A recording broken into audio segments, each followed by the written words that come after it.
সোমনাথ মন্দির কোন রাজ্যে অবস্থিত? Option A Gujarat, option B Rajasthan, option C Uttar Pradesh, option D Tamil Nadu.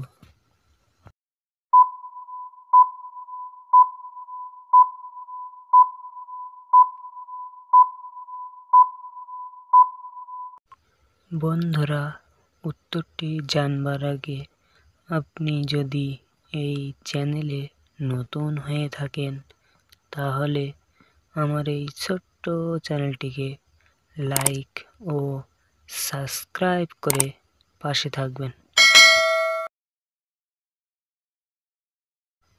বন্ধুরা, এখানে উত্তরটি হবে অপশান এ গুজরাট।